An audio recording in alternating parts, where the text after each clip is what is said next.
Hello, everyone. I'm Neena Gopal. Welcome to Global Express. This is where we take a good hard look at events unfolding in our neighborhood, in our backyard.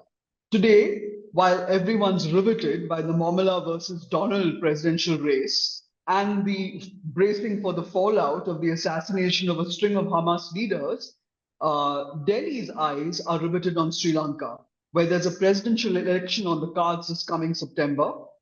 Is sitting President Ranil Wickremesinghe sitting pretty, or is he working overtime to pull out all the stops to get re-elected?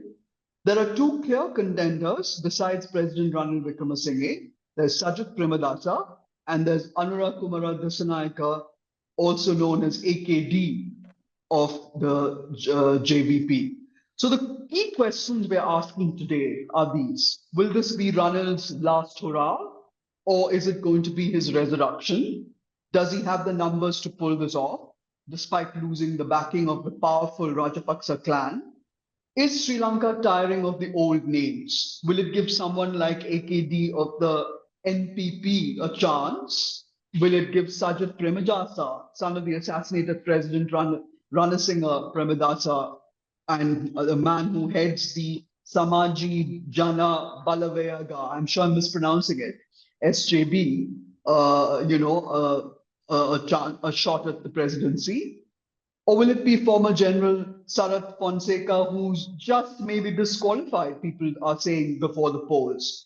And there's another newbie in the reckoning, a lawyer, Nuwan Bopage, named by the People's Struggle Alliance, formed by the Aragalia activists as their presidential candidate.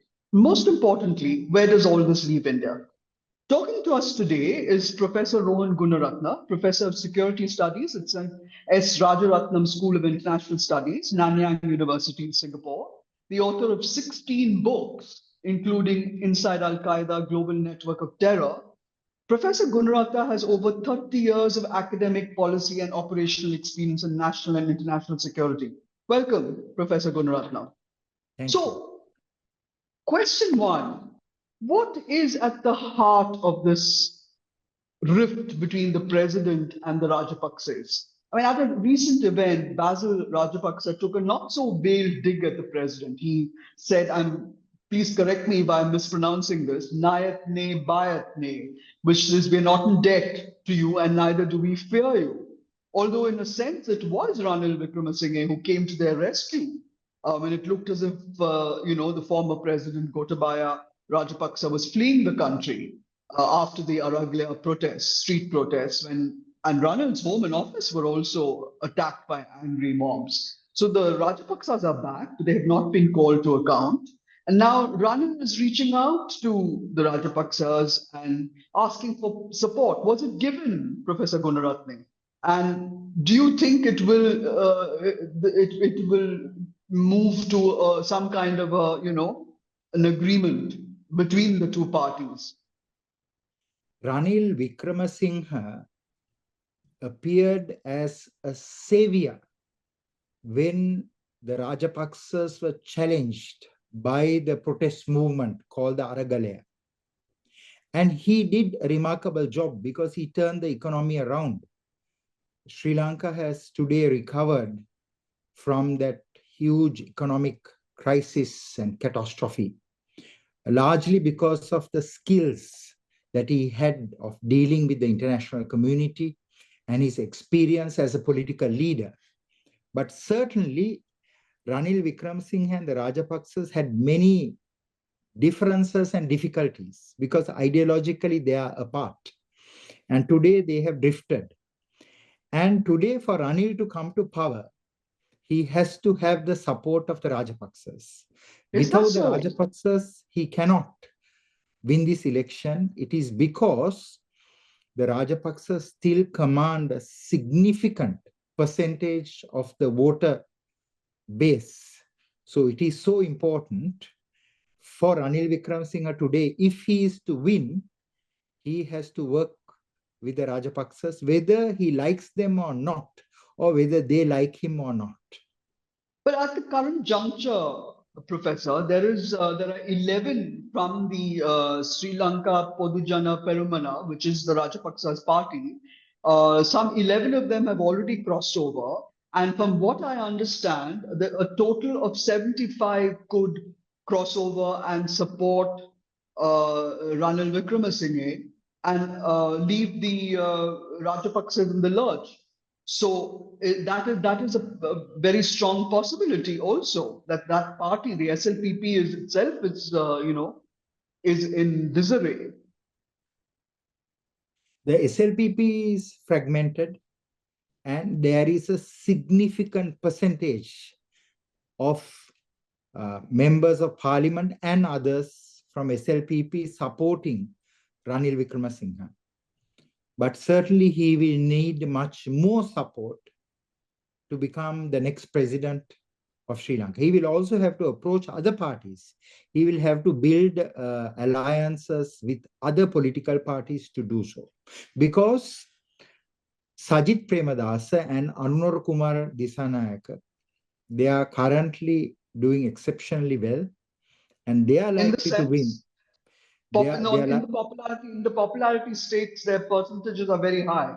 Yes, according to the surveys, both of them have done very well, and Sajith is above Anura Kumara Dissanayaka. But if Ranil is able to muster support from the Rajapaksas and from other factions, other entities, certainly he can be the winner.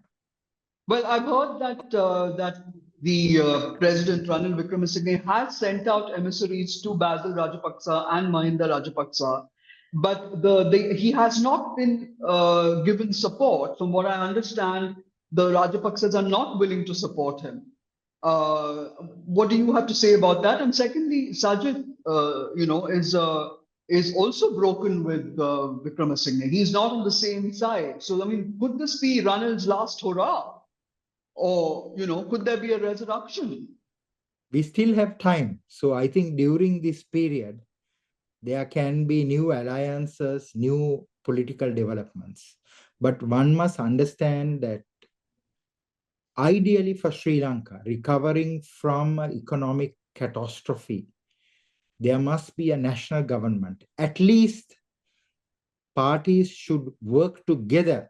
If they are so much divided along personal and political lines, then the economic prosperity of Sri Lanka, the social stability of Sri Lanka, the political stability of this country will be at peril. So it is in the larger interests of the political leaders to work with other parties in order to stabilize the country. National security depends on social harmony, political stability, and economic prosperity.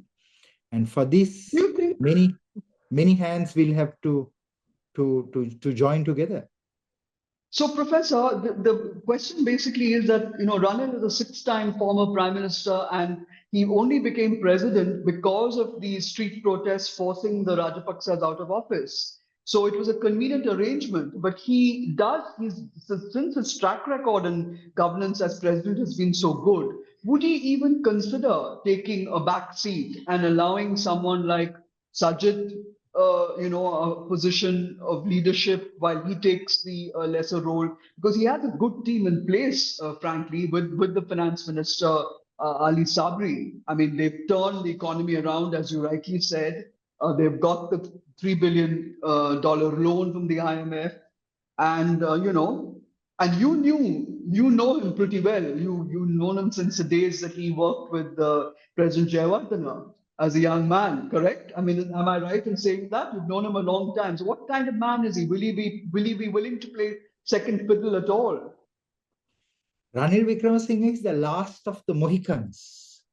Because in terms of intellect, in terms of experience, there is no political leader who can match what he has gone through and what he has achieved. But at the same time, he is not a popular leader.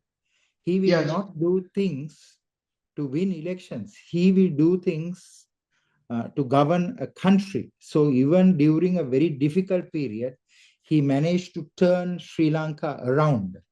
What is important is, as you suggested, it may be a good idea for him to work with another leader who is going to be president, and he can be prime minister, or he can be a significant figure, because his knowledge, his understanding is important, but he is not a popular leader.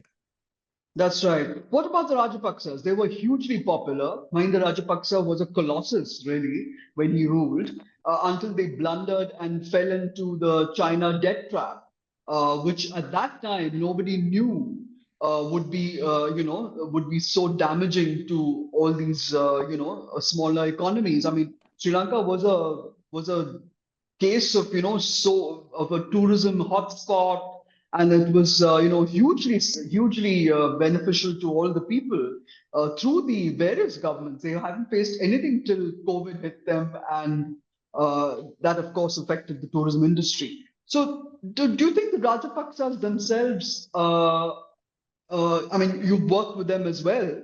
What will they bring to the table? Do they still have the popularity, or because there's charges of corruptions and all kinds of charges being thrown at them, they're saying they've not been held accountable?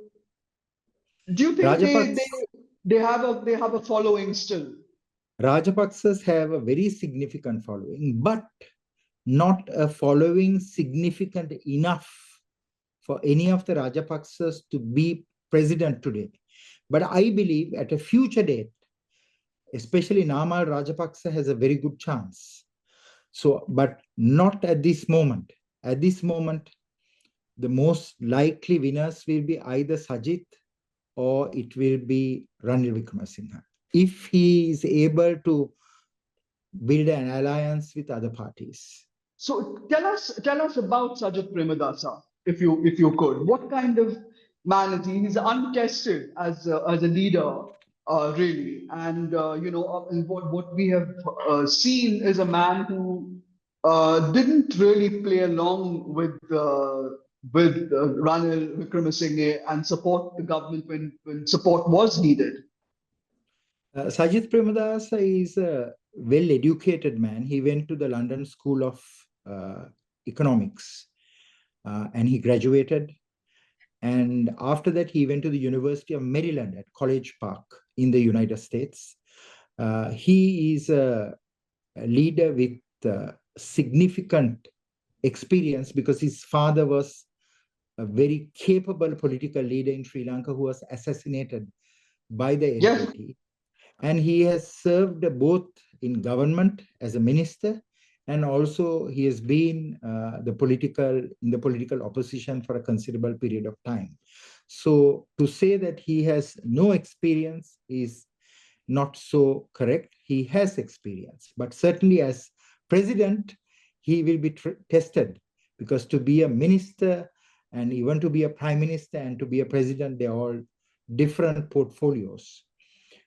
He is currently a strong contender for the presidency of Sri Lanka, together Is with that Ranil so?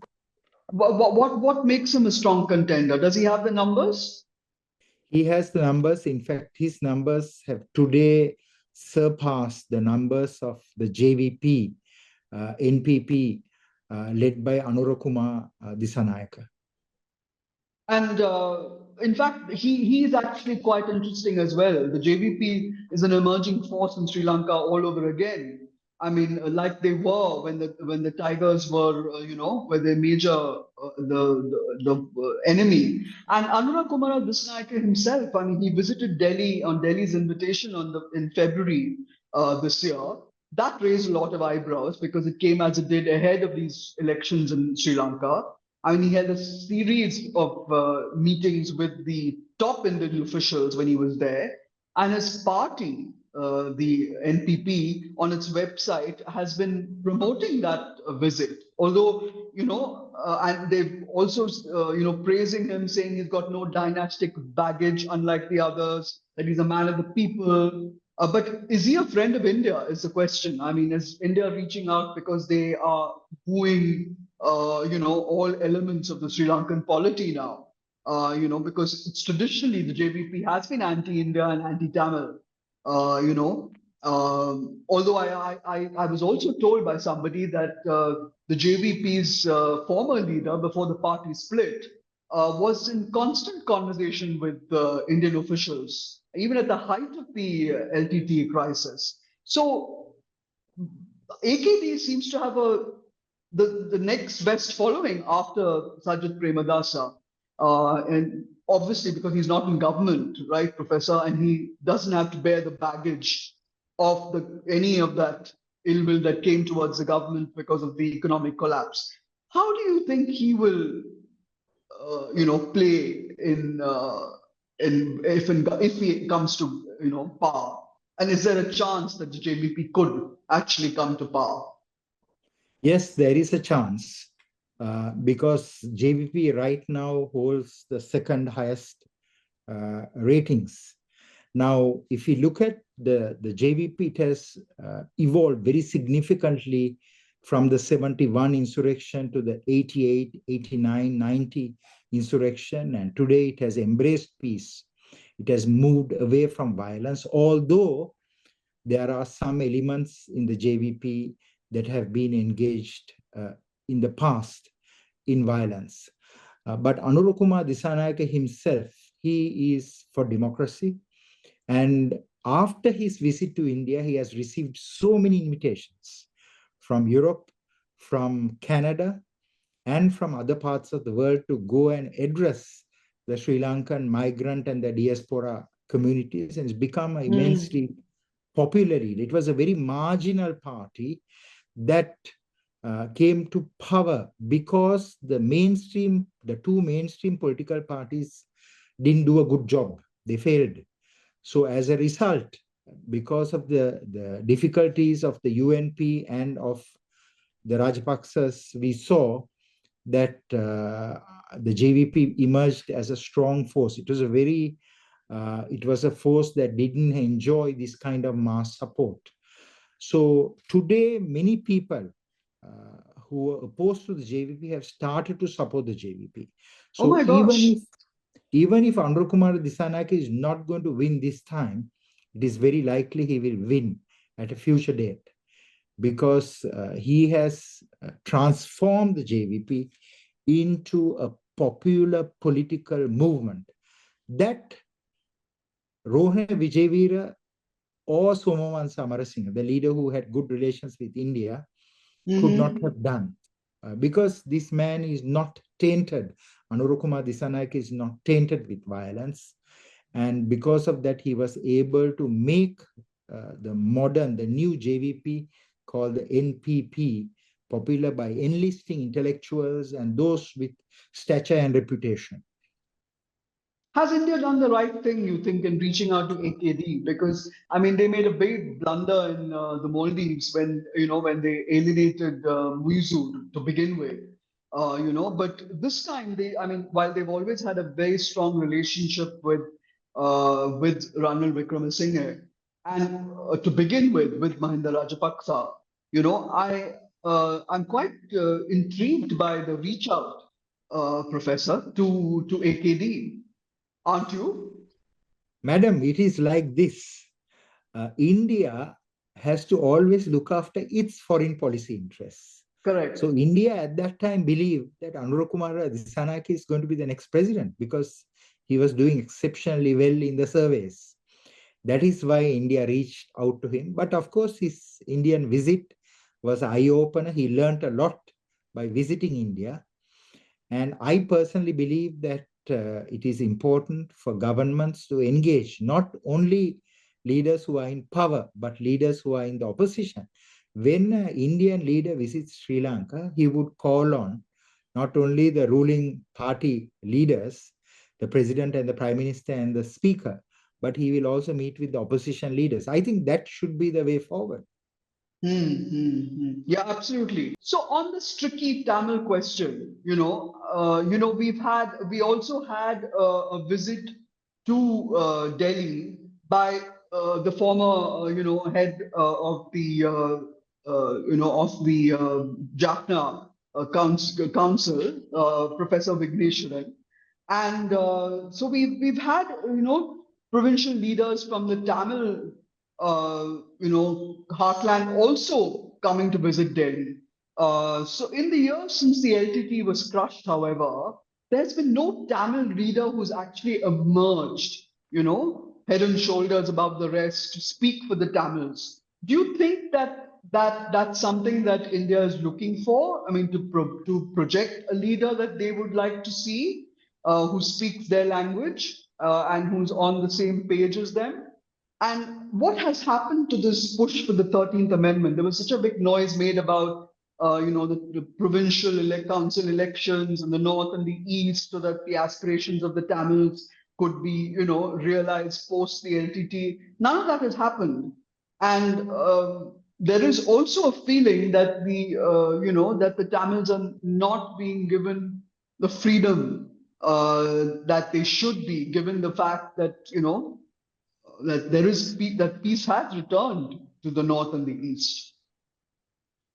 You are a very well informed journalist and a researcher, I must say. Yes, you are correct. The leaders from the north have visited India. They have been engaged by the Indian government at different levels. India is continuing to maintain that relationship with the Tamil leaders. And I personally believe that in what you said, that is, there is no new political leaders from the Tamil side. And I hope that there will be a new leadership that is not moving in the direction of racist politics, because most of the Tamil political leaders, they are only talking about Tamil rights, Tamil interests. They are still very much driven by the separatist mindset.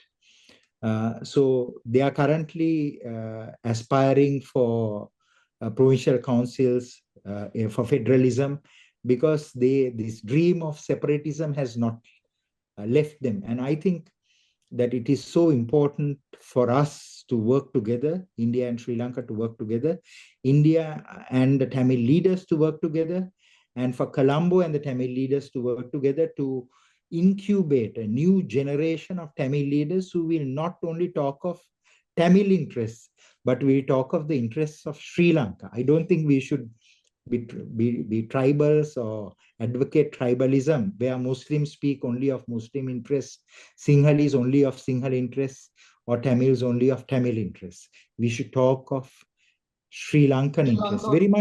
very much like the Nehrus and the Gandhis, who spoke of Indian interests, you see, and that should be the way forward. Yeah, if I could bring in Nirupama Subramanian, welcome to the show, Nirupama. Could you tell us on a related question, about the Tamils? Do you feel the same way that the professor does? That that the Tamils are still, trapped in the old mindset, or have they moved forward? Are they looking at, the provincial elections is basically so that their voice will be heard and not drowned in parliament? Yeah. I differ slightly from him, and I would say that not all Tamils are trapped in a separatist mindset.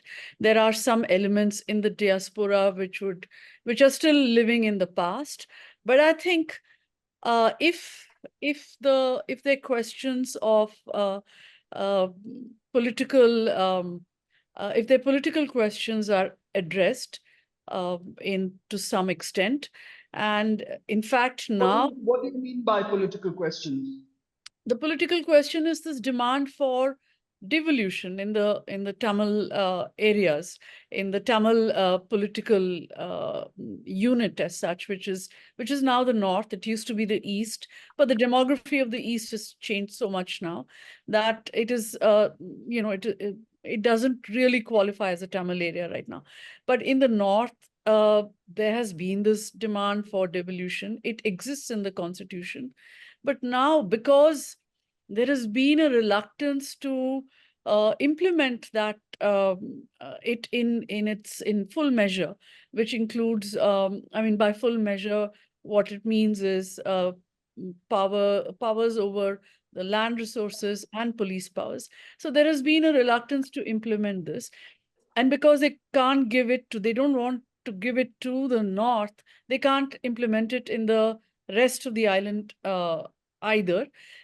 So that whole thing has been a non-starter, and now there are elements in the Tamil community that say, well, the stage is long gone for the 13th Amendment. Now we have to talk about 13th Amendment plus. So I think if the Sri Lankan polity had seen the big picture immediately after the war and actually implemented the 13th Amendment and been in fact they did have an election. The only election they had was after the war, but since then there has been no provincial council in the north. But had it implemented with sincerity, I don't think we would have been at this point where the Tamils have nothing right now. There is So talk of who? 13th Amendment being taken out of the Constitution. So That's right. yeah. So who commands the vote, the Tamil vote? Where does this Tamil vote go? Is it a fragmented vote? Does it go to does the president Ranil Wickremesinghe still have a following among the Tamils as he did before, Professor Gunaratna?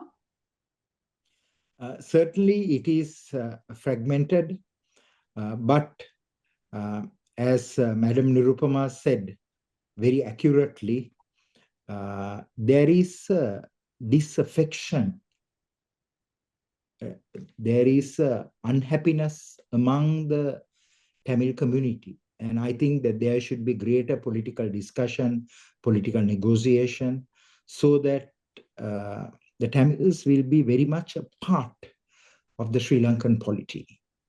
What about the Muslims? After the Easter Sunday bombings, is there an Islamophobia sort of that, as is being suggested by some of the Muslim leaders?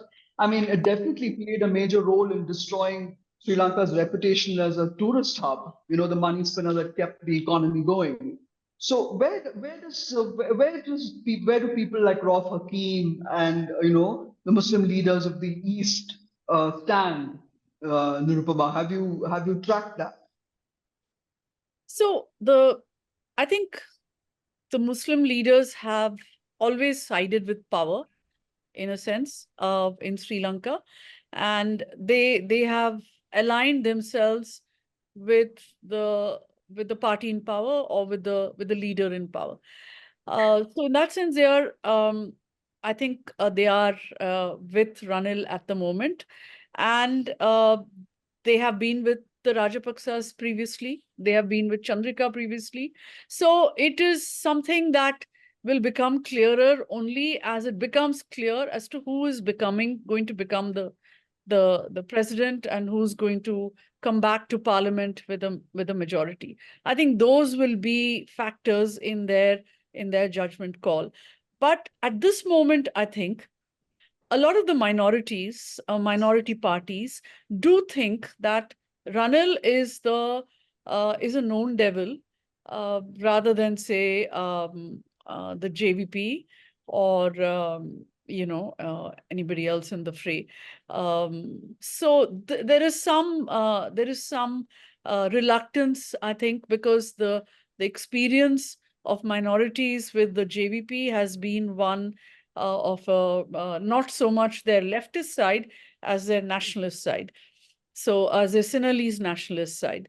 So although the JVP now says that they are a different party, the times have changed, and we represent everybody across the island. But I think there is still an element of distrust there between the minorities and toward the JVP.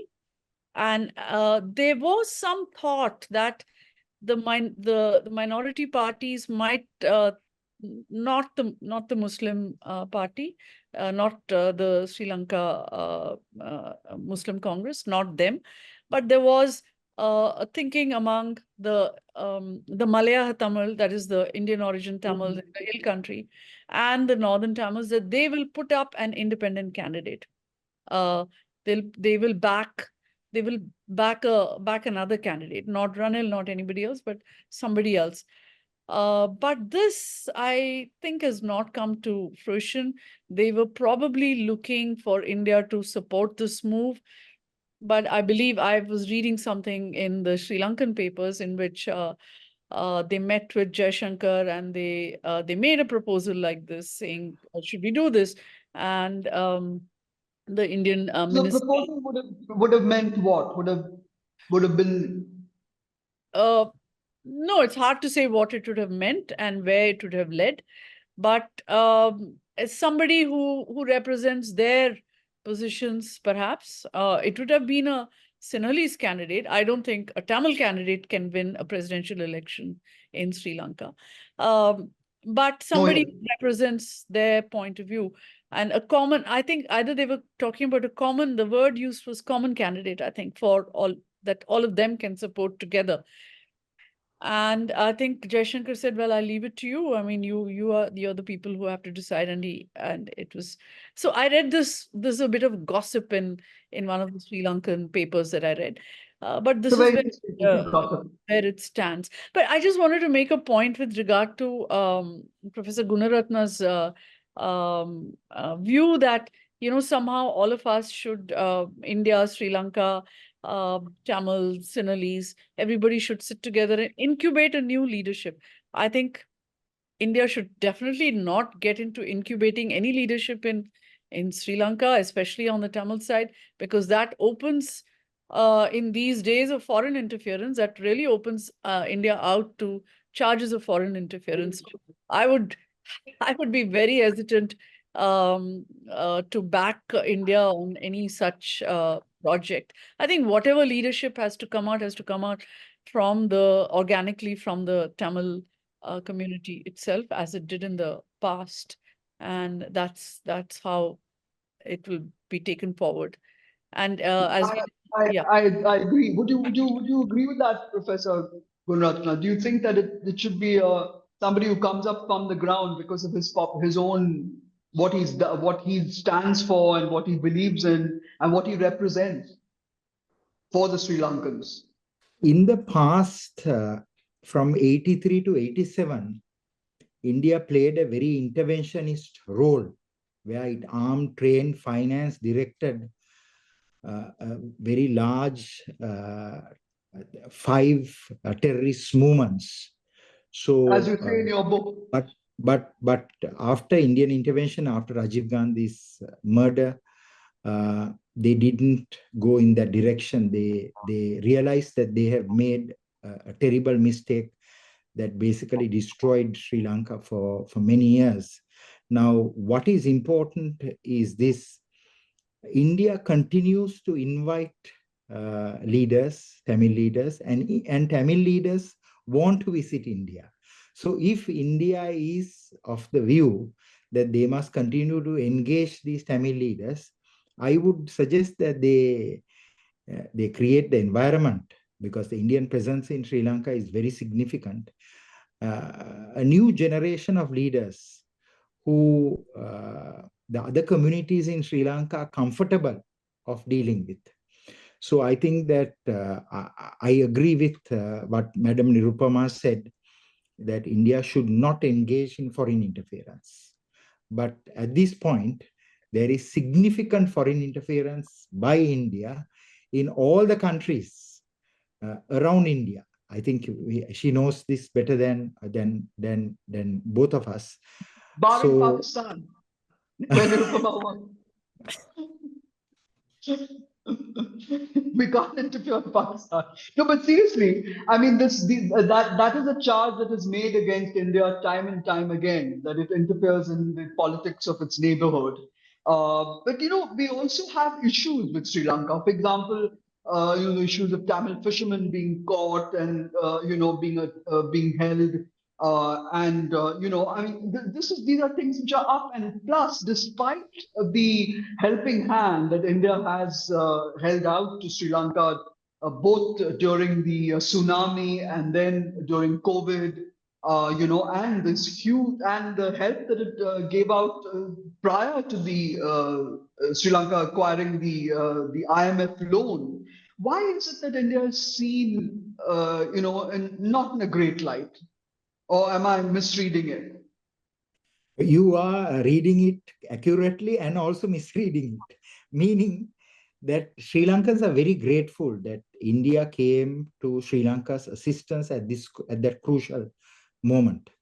Milinda Morogoda was Sri Lanka's High Commissioner at that time, and I think that Indian assistance was significant, was pivotal, During was COVID. timely.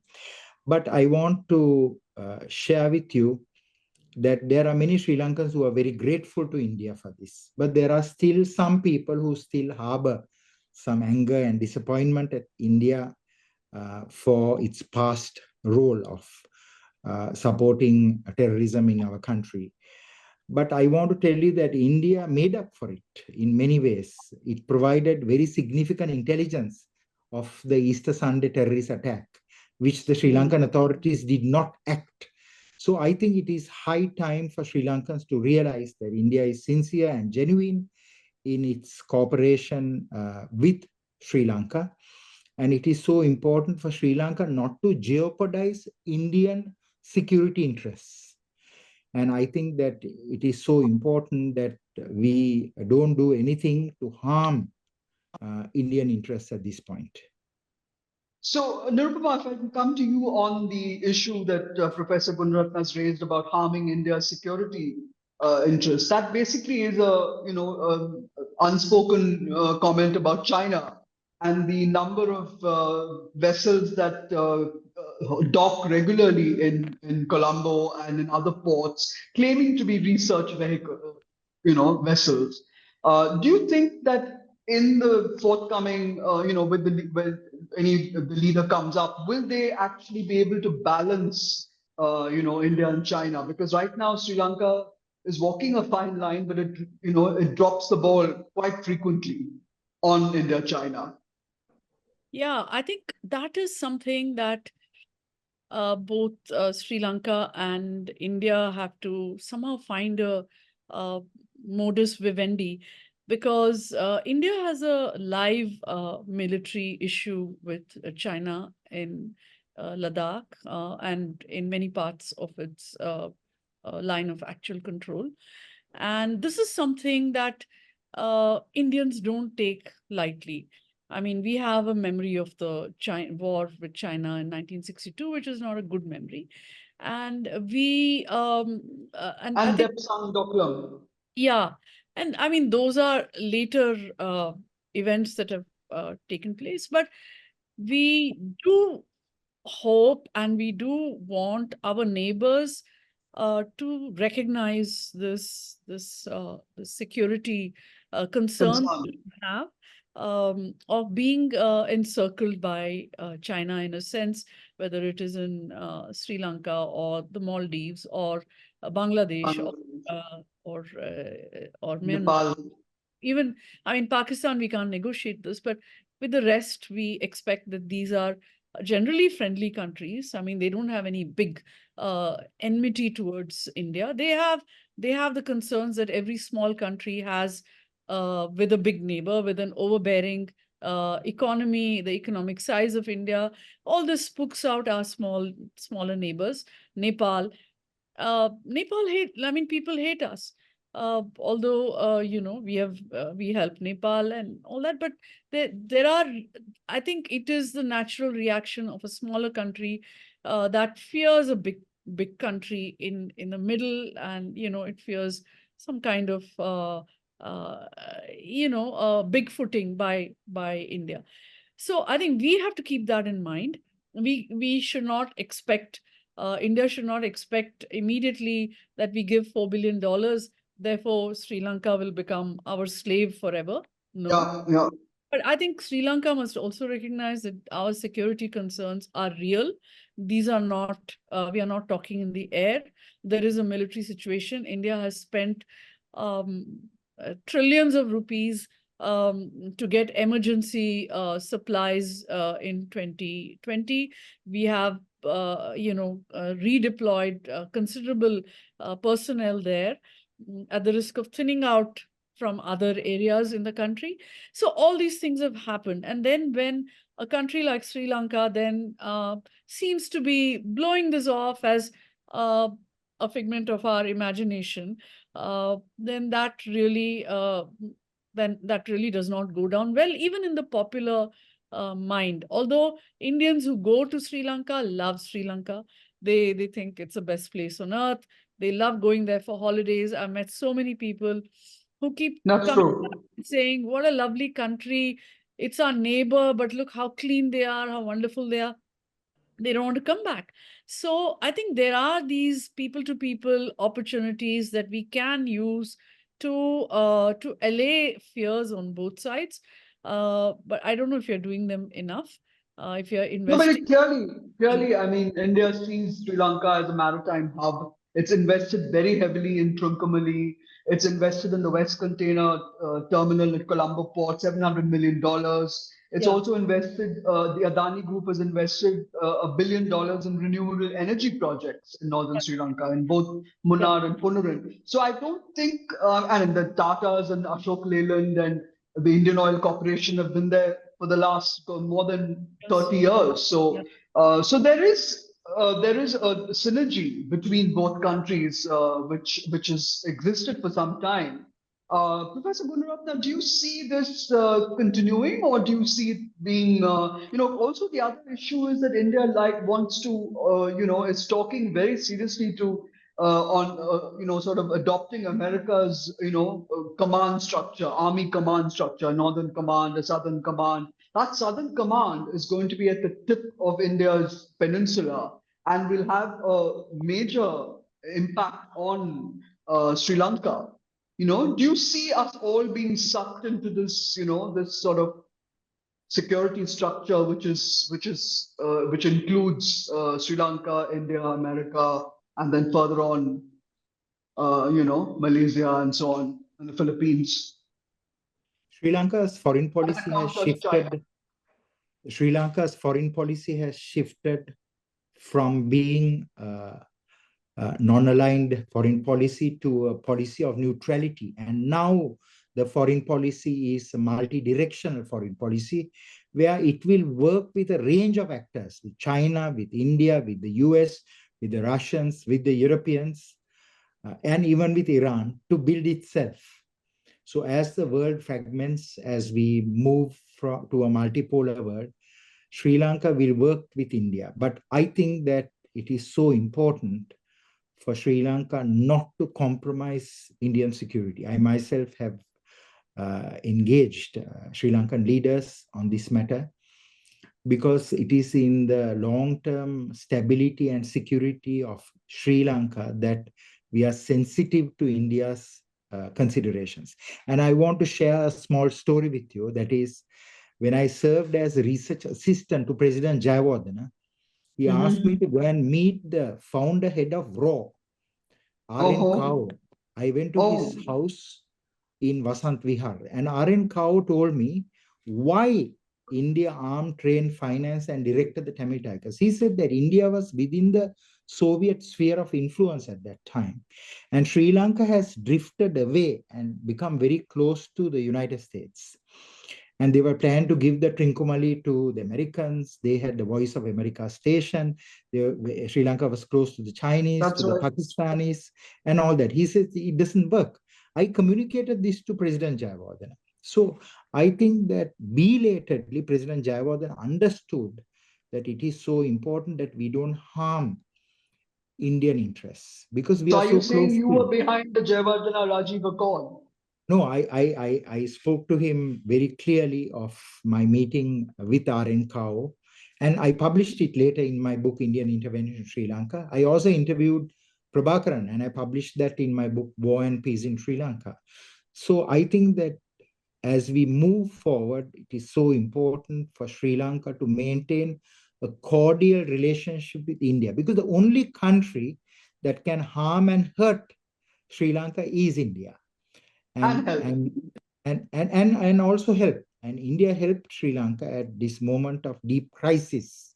And I don't see why Sri Lanka should do anything to jeopardize the good relationship between India and Sri Lanka. That has been a relationship for over 2000 years. I'm saying Buddhism, Sri Lanka's cultural foundation, came from India. Why should Sri Lanka do that? A very good point. Very nice. Nirupama, would you like to add to that? Yeah, I think just to going back to the presidential election and I think Ranil Wickremesinghe has been pitching himself as the best person, the best candidate to safeguard this relationship, India-Sri Lanka relationship. But he's signaling to India in a sense because, although we had this conversation about foreign interference, but I don't think India wants to interfere in that sense in the Sri Lankan election. But I think some signaling from India is definitely seen in Sri Lanka as you know Being pro Ranil? yeah, or pro whoever. Like, I mean, when the JVP came on a visit to India, there was a hubbub in Sri Lanka about, There oh, was. is India now backing the JVP? So I think Ranil is looking for a similar gesture uh, from India, a similar signal from India, not to directly say that India backs him, but to sort of kind of make a uh, give a signal to Sri Lanka that yeah, he's a good candidate as far as we can make out. I think there is that expectation from Ranil Wickremesinghe, which is why I That's a think very interesting point. there is also a great emphasis in the Ranil camp the Ranil camp such as it is because he's just one person at the moment. But on that whole India Sri Lanka uh, bridge, the connectivity between India Yes. Lanka, which he has been pushing a lot, um, and which India also gave its blessings to when he visited Delhi last year. And so there's much excitement about that bridge in some think tanks in Delhi and in Colombo. Um, but I think that is just the kind of connectivity that will spook Sri Lanka even more because this I have read in the Sri Lankan press about an invasion of Indians via the bridge, if not a proper military invasion, a tourist invasion. Yes, we like Yeah. tourists, but don't come in your lakhs. We don't want lakhs of Indians here. We want tourists, but we can't cope with so many Indians at the same time. So there are But these things. Nirupama, so are you saying that while Ranil may be looking for a signal, he may have already had that signal with these projects that have come in when he was president? I mean, the fact that the bridge is definitely, a kind of a, huge gesture on India's part, to build connectivity. I mean, India has said that, yeah, we'll do a feasibility study and we'll take it forward. But I'm not sure that it is a project that will be feasible at Welcome. the end of it because there are fishermen in the Pork Straits on both sides. They're already fighting for scarce resources, and you don't want a bridge that kind of completely upends the whole um, marine ecosystem of that area of the Pork Strait and make it difficult for fishermen to find something a suitable livelihood after that. I think there'll be What a do you we've heard Professor Gunaratna on the prospects of Sajith Premadasa's leading the polls and possibly pulling off a victory. We still got 6 weeks to go. What are you hearing? And would Delhi be happy with having Ranasinghe Premadasa's son, in holding such an office? No, I think Delhi will work with anyone who's elected in that country in Colombo. And I think the invitation to JVP was a signal, not so much as a blessing for the JVP, but a kind of A something that they warning? didn't do in the Maldives, for instance. They didn't reach out to the opposition party and then the opposition Yes. party. So I think it was just a very cautious first feeler to the JVP not ruling out any outcomes in the election. So in the same way, I think they have in the past reached out to Sajith. When there was that moment in 2022 when Gotabaya Rajapaksa was actually saying, somebody come and become the prime minister and help me run this country. And I think there was probably a thinking in Sri Lanka that Indians are backing Sajith at this moment. I mean, that is a feeling I got. I may be completely wrong, but I was in Sri Lanka at that time, and this is something I picked up from the ground there. So I don't know if if if that continues, if that call it fondness. I don't know what you'd call it. A political affinity to Sajith continues at this time, but at that time definitely there was a feeling that India could do business with this man. That's very interesting point. I didn't realize that that Sajith had also been, that there had been talk of Delhi reaching out to him. So if I could have concluding remarks from the two of you, I mean, we've got 6 weeks to go before the elections, and things are already heating up because Ranil Wickremesinghe is splitting the SLPP, and some are saying that in a bigger sense, it's better that he doesn't even have anything to do with the Rajapaksas because of the way they burnt their fingers, and he'd be better off without them. And so I'd like to know from you, Nirupama, on what would be good for India. Who should be? I mean, you said work with everyone, but who would work for India? And Professor Gururatna, if you could give us the big picture too, I'd really appreciate that. My personal sorry, you go first. I'm sorry. You go first. My opinion is that the Indo-Sri Lanka relationship is imperative. India has already engaged all the likely candidates because India has a very mature foreign policy. Its foreign policy officers, its diplomats are exceptionally well trained. And I personally believe that any government that comes to power will be sensitive to India's interests. And it is so important for this relationship to continue because in the event of another crisis, India certainly will be the first country that Sri Lanka will request for assistance.